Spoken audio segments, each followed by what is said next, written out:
Okay, so this is problem 610, right? In chapter 6, we start out with palladium chloride. Right, first thing you can think about is what oxidation state is this? Palladium. You should look at the chlorines both go off. One chlorine goes off, has a negative charge, that means it oxidizes it. There's two chlorines, so we immediately know it's palladium 2.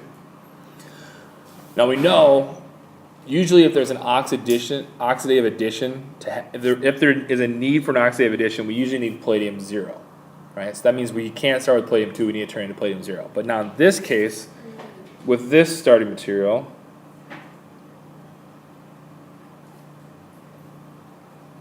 we don't see any bonds, right, to iodide, carbon iodide bonds, carbon O triflate bonds. There's no bonds here that necessarily would undergo an oxidative addition, right? That means we're going to stick with the palladium 2 as it is, right? So in that case, palladium 2 is going to be electron deficient. So what it's going to do is actually just coordinate, right, to that alkyne and stay palladium 2. So it's just going to coordinate to that alkyne. Right? Essentially it's going to activate that alkyne to be more electrophilic. Right? It's going to make it more delta plus. So I mean they do still give you the product, right, in the reaction. So let's just draw the product into here before we get too far ahead of ourselves. This is just like what we did in lab actually. Right? In lab we use a palladium 2 source as well. But in lab we also put this alkyne on with that Sonogashira and the copper. And there's still a phenyl here. Good. Okay, so I've actually showed you a couple ways to do this. The best way is this way, I think, to look at it. Right, so we know the oxygen here needs to end up bonded to this carbon right there, right? So that's the bond we need to make. Right, so let's have these electrons attack that carbon, and then these pi electrons would go to the palladium, and then a chlorine would also get kicked out at the same time. Because we don't want to change oxidation states, and we also want to balance our charge. How can this carbon be attacked by? So it can be attacked by thinking about, right, the palladium can help polarize that alkyne, that pi bond, and make it more polar. So it makes the carbons more reactive.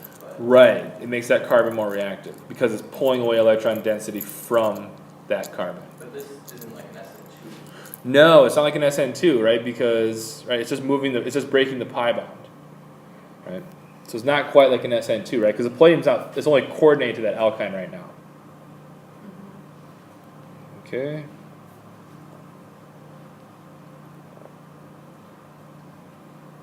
So the palladium ends up on which carbon? It should end up over here, right? And it's still palladium 2. So make sure as you do these things. So I would call this a ligand substitution. I mean, I'm not real concerned about how you gotta call that. Right? They're really kind of substituting ligands. You can think about maybe like a migratory insertion too. I'm not really worried about giving this a definition here. Either way, we still have palladium 2, and that's important. You still have the H on the oxygen. And we still have the H on the oxygen, good. And we also have to balance our charge, a Cl minus floating around too, right? Good. So that's just an acid-base reaction.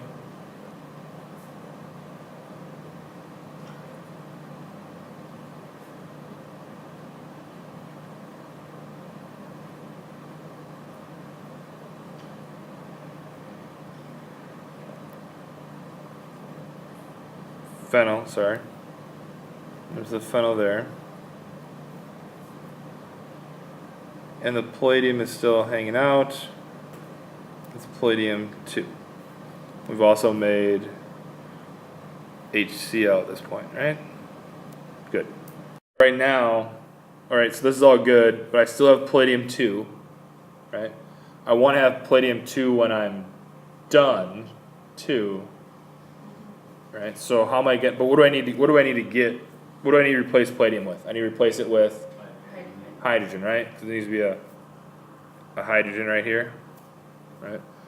And I need to make, right at the end of the day, I need to get back out palladium 2, right? We don't see in this case, there was no copper, right? There's no co-oxidant. There's no co-oxidant available, right? So how am I going to do that?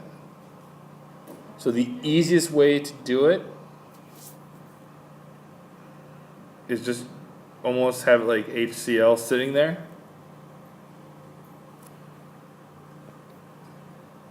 The electrons between the palladium and the carbon, right? Because that carbon's going to be nucleophilic because it's bonded to palladium. That's going to grab that H from HCl, and at the same time, the electrons between the Cl and the H are going to attack the palladium. So the chlorine like attacks the palladium. So that has electrons going from. Well, no, not quite. The carbon here is attacking the H, Okay. and at the same time as that CHCl bond is breaking, the chlorine's electrons are attacking the palladium. Right, and that gets you to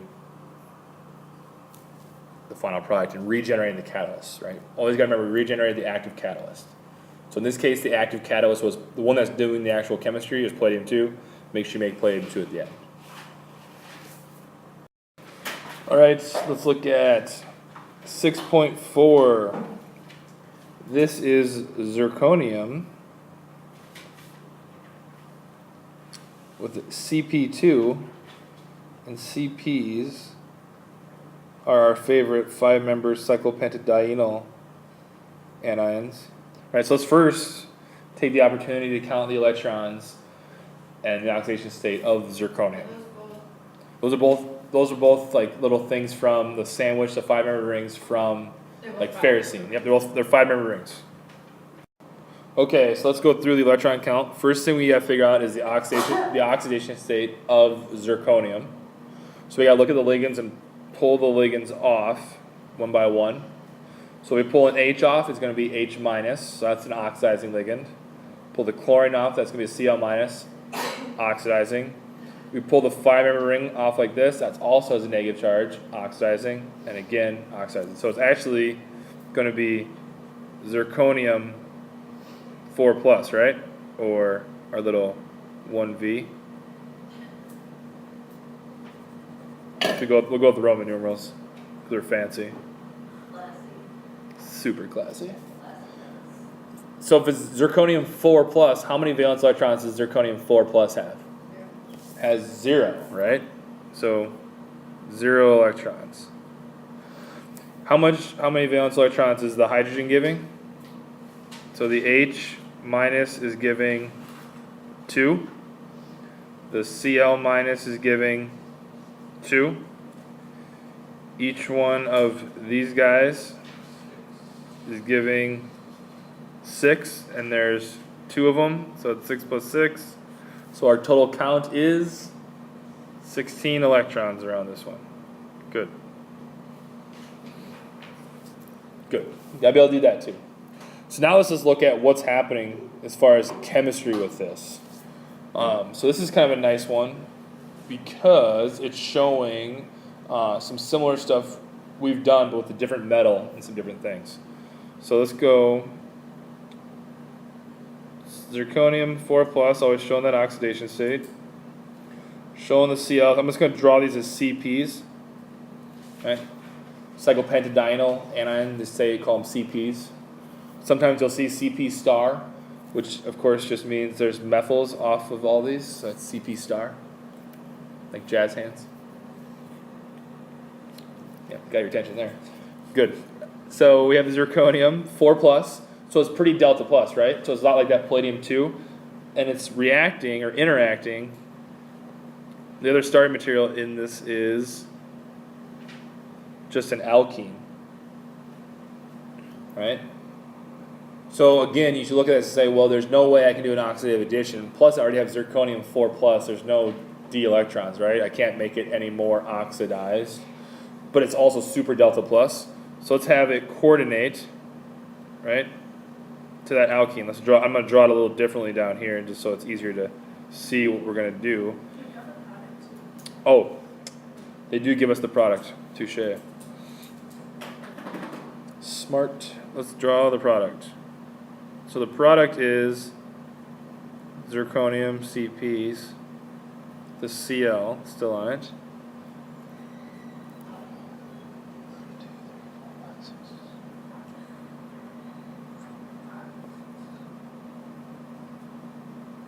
There you go. Alright. So it appears the zirconium is lengthening this carbon chain, right? If we start off with 1, 2, 3, 4, 5, 6, well maybe not. 1, 2, 3, 4, 5, 6. So maybe it didn't lengthen the carbon chain, so what did it change though? The pi bond's gone, right? There's no longer an alkene. And the H on the zirconium is gone, right? So where did the H probably end up? Must end up down here. But then this alkene's also internal, it's not on the end. So something else must be happening here too, right? There must be a couple steps. Like an exchange. We'll see. Let's see what happens. So zirconium is going to coordinate to our alkene. So it's coordinated, and at this point, what do we need to do, right? We know at the end of the day we need to form what bond? At least we need to get rid of what do we not need on the zirconium anymore? The H. So let's have the H move. How do we move an H off from the metal to another ligand? What's that called? If I move one ligand onto another ligand, it's going to migrate. This ligand's going to migrate. We're going to be a migratory insertion.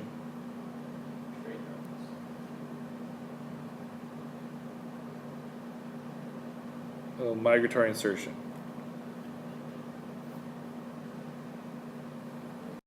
So we do our migratory insertion. Now what do we end up with? Let's number our carbons because that helps. So which carbon got the H? Carbon 4 got the H, and zirconium ends up bonded to which carbon? Carbon 3.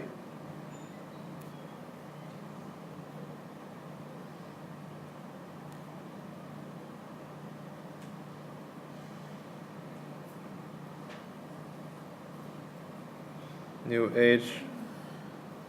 1, 2, 3, 4, 5, 6. Right? So, okay. We've made that, we've broke the pi bond. We've got a carbon-hydrogen bond formed, but now zirconium's on which carbon? 3, and we, at the end of the day, need it on, looks like we need it on, if I number these carbons, you would say 1, 2, 3, 4, 5, and 6, right? Or the other way. So how am I going to get zirconium on carbon 1? So what we could do is start doing a series of do another beta elimination, and basically start moving that pi bond towards the end, right? Because if you looked at this first step, the ways to get zirconium bonded is through the pi bond. So if the pi bond ever ended up between 1 and 2, where could the zirconium also end up? It could also end up on carbon 1. So you got to keep doing, right? So how do we form pi bonds? We have to do a beta elimination. So if there's an H here,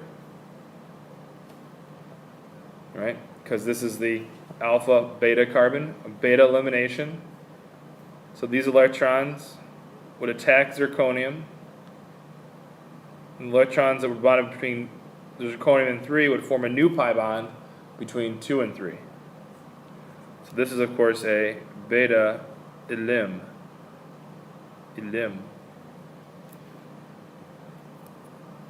So where's our new pi bond now?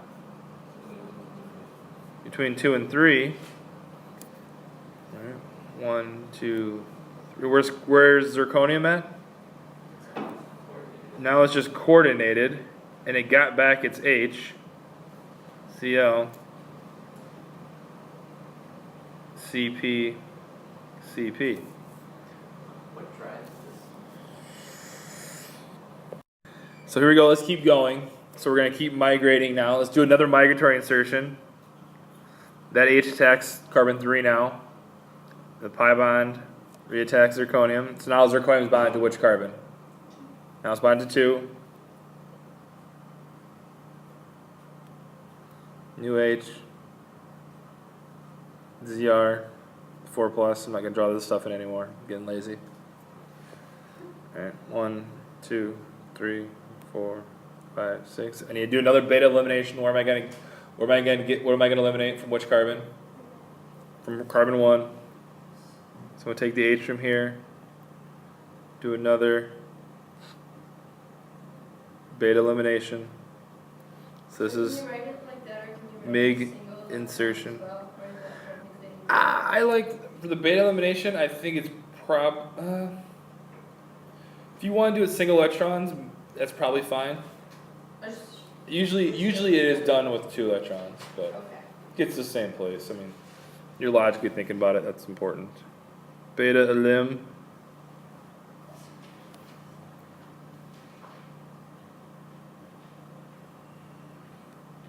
One, 2, 3, 4, 5, 6.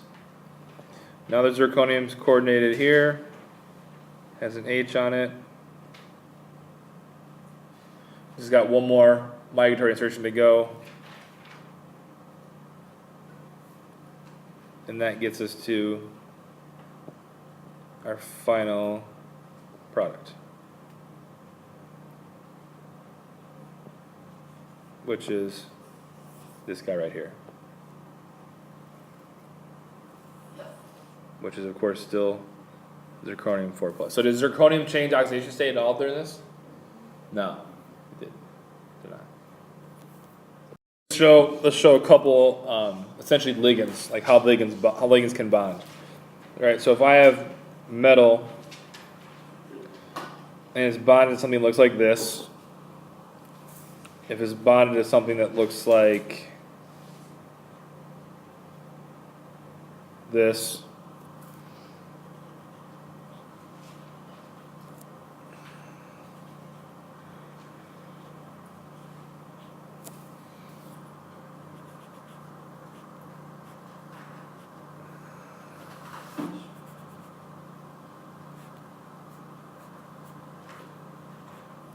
all right, so a couple examples of way things can work. I'll give you another set.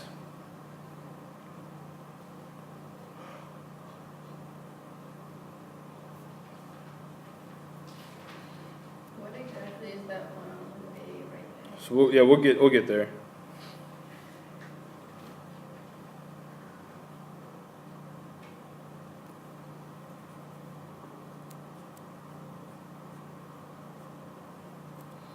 Kind of all these weird ways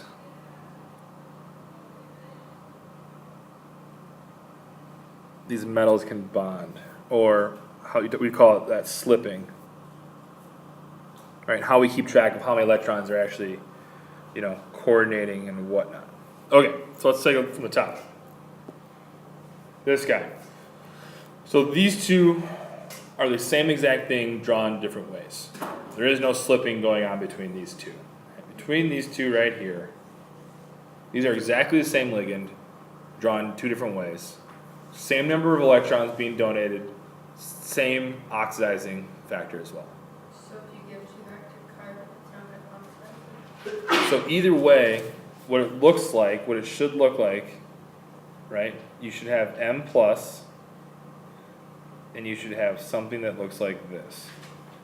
A 3 carbon piece, the negative charge on one end, right? And a pi bond on the other. It's the same. This is an easier picture to see, right?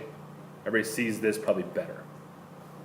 This is one way of representing this in this ligand. Right? So how many electrons does it donate? 4. And is it oxidizing the metal? Yes. So either way you draw this, 4 electron donor oxidizes the metal. Not slippage. Not slippage. Everything else I drew, essentially, well, not necessarily slippage, but oxidative addition, kind of moving the ligand around. So let's look at these two. Let's put these two guys in a box. All right. Here you have a metal coordinated to a pi bond, an alkene. And here you have that same ligand drawn a different way. So in this case, this ligand is donating how many electrons? In this one. This version is only donating 2. Is it oxidizing the metal? No. What about, so here, 2 electrons, no ox. But now what about this version of that ligand? 4 electrons, 2 oxides. That's right.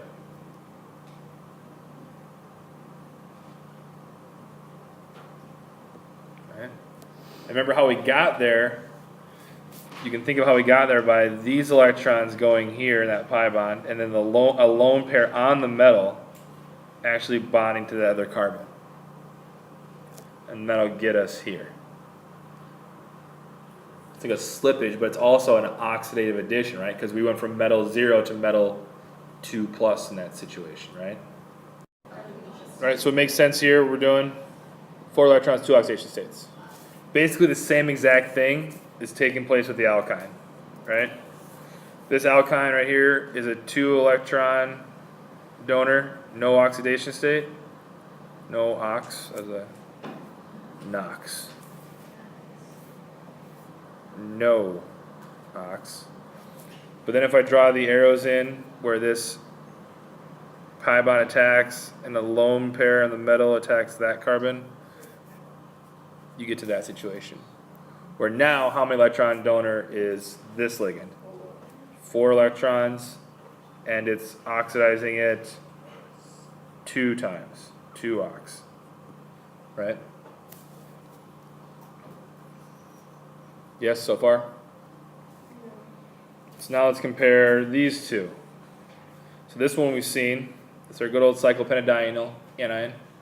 How many electrons does that normally donate? As we have drawn there, it donates 6. Does it oxidize? So 1 ox. What about how I have it drawn here? How many electrons is it donating? 4, right? See how this pi bond's left out? That pi bond's not coordinated? Poor pi bond. 4 electrons. How many, is it still oxidizing or not? Still oxidizing, 1 ox. Good. Yeah? What about these two? These two goofballs. The one that doesn't make sense, of course, is this is worth how many electrons is benzene ring? This one? There was 6. Is it worth any is it oxidizing at all? No. No ox. Right? Even though it looks just like this, it's completely different. Alright? Hey. Now what about for this one? How many electrons is this ligand donating as it's drawn right there? 4. Is it oxidizing? No. No ox. Good. Okay, so we're going to look at an example. This is called the Negishi coupling, which is not important. Right. It's not important whose name is named after it. What's important is that it involves a couple different steps to highlight some things. That you was an old white guy. Yeah, actually, this is, well, I'm pretty sure Negishi's Japanese. So, Thought you said but- that was the answer to everything. okay. So what this is going to highlight for us is a couple things. We're going to see a palladium-2 pre-catalyst that we need to turn into palladium-0 to start the reaction. That's one thing. We're also going to see a transmetallation with a different metal than we've ever seen before.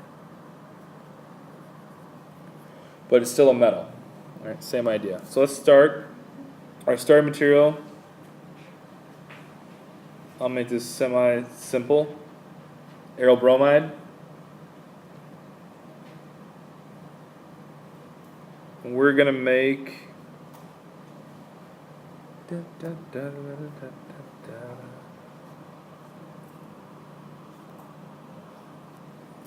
a new alkene. All right. So to do this, we're going to have a couple things in there. We're going to have palladium we're gonna have this zinc reagent.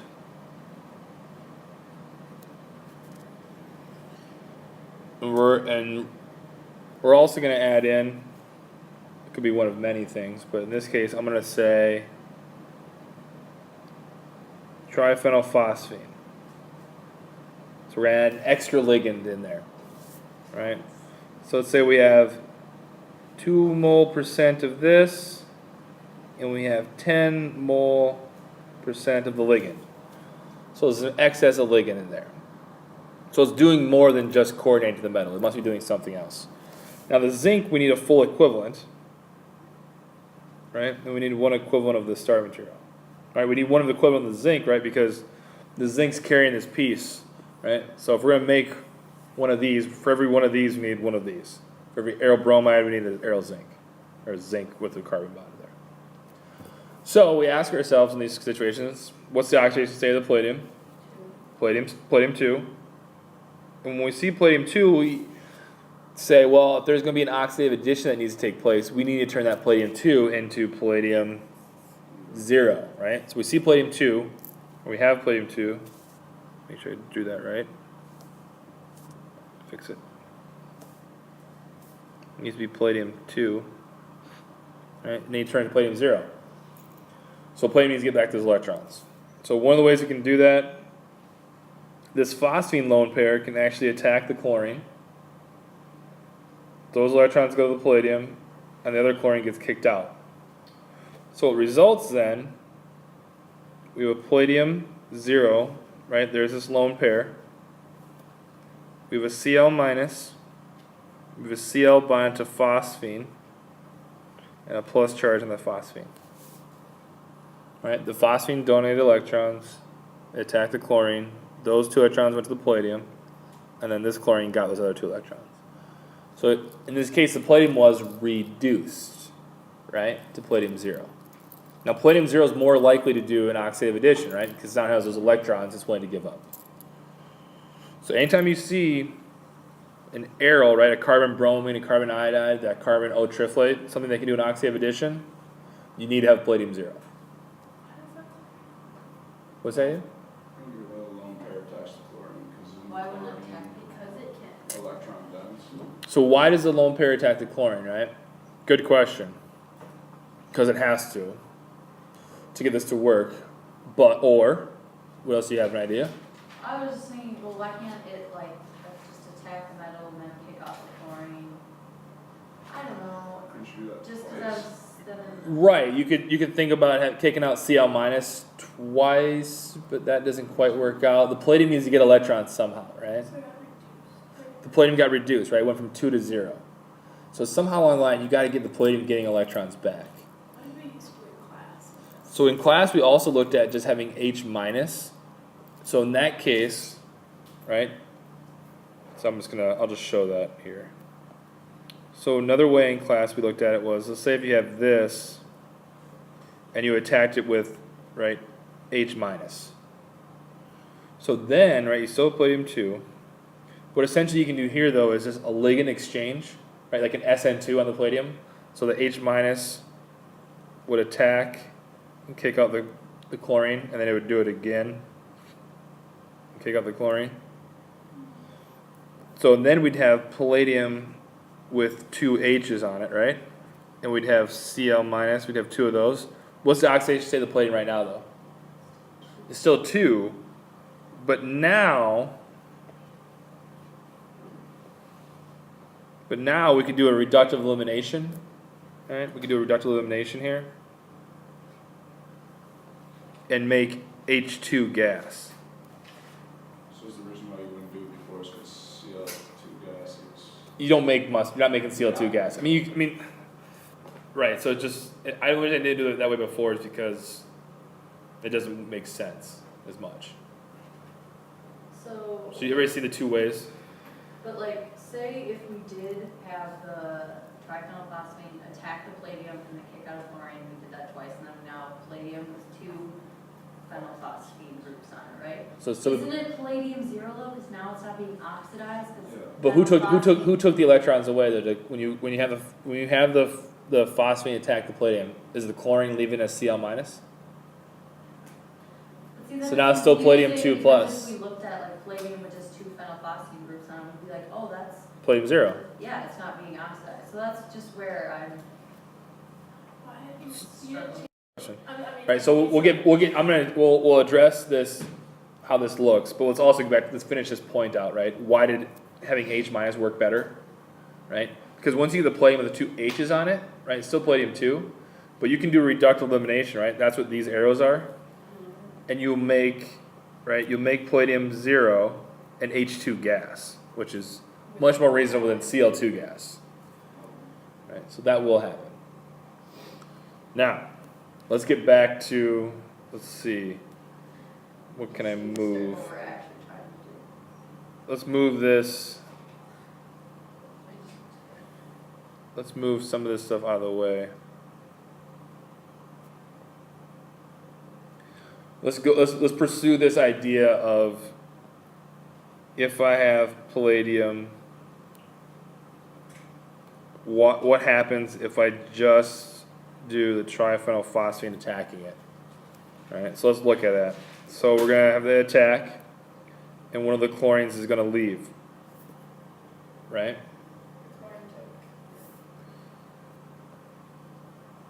So right now, there's still a Cl there. There's a P and a pH3 and a Cl minus. I need to balance my charge. Where is there going to be a plus charge at? Who lost electrons? But technically the. Phosphine actually lost electrons. Did the palladium change oxidation states? Did it get? It didn't get any more electrons. It didn't get any more electrons, so the palladium is still palladium 2. Right, it was palladium 2 here. Right, to change oxidation states, it needs to get electrons. So it's not really stealing those electrons from the phosphine at this So point. what is that called, if that? This is like a ligand substitution, right? Or this is just a way to draw it as like a salt. Right? This whole piece is a plus charge and this is a minus charge. See how that doesn't quite work out? Somehow you gotta push electrons towards the palladium. So this is probably the most likely way things will happen. You get this H2, two H's on there, and you do a reductive elimination. So drawing it as the, coming in and attacking the chlorine and. This doesn't work. I would argue this is not productive. Attacking the chlorine and the other chlorine getting kicked out all in one. Like That is not this? legit. this way? Or this The way? very first way you showed. The first way is legit. Okay. I'm arguing that that's legit. I'm arguing that this is legit. This is okay. Right? One way or another, right? You need to get, essentially, right, if you have palladium 2, you need to get rid of these two, you need to get rid of the two ligands on there, right? That's the way to look at it. There's two ligands on this palladium 2, I need to get rid of both of them. And one of them has to give electrons, one has to get kicked out. That's how you have to think about it. Okay? So let's back this up. Everybody, I can show you, let me show you another way to do it. No? No, okay. Okay. Well, just another example the same way. No? Nope, we're good? Okay. So everybody, we're all in agreement. We're at palladium 0 now. And we know it's going to end up being this. So there's still this zinc guy in there too. So it's palladium 0. What's our first step going to be here? Oxidative addition. Oxidative addition.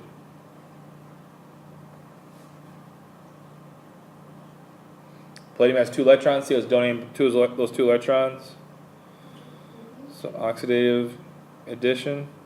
If the palladium donates 2 electrons, it was palladium 0. Now it's palladium what? 2.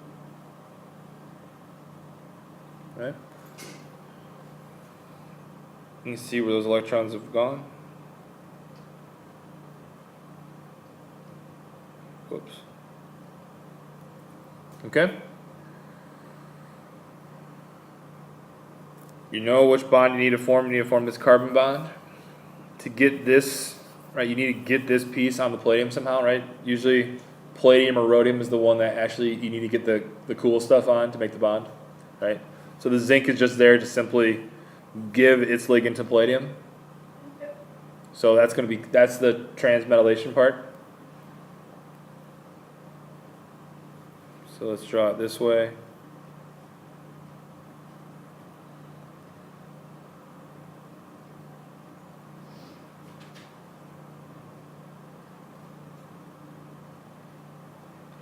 Or the palladium bromine bond breaks.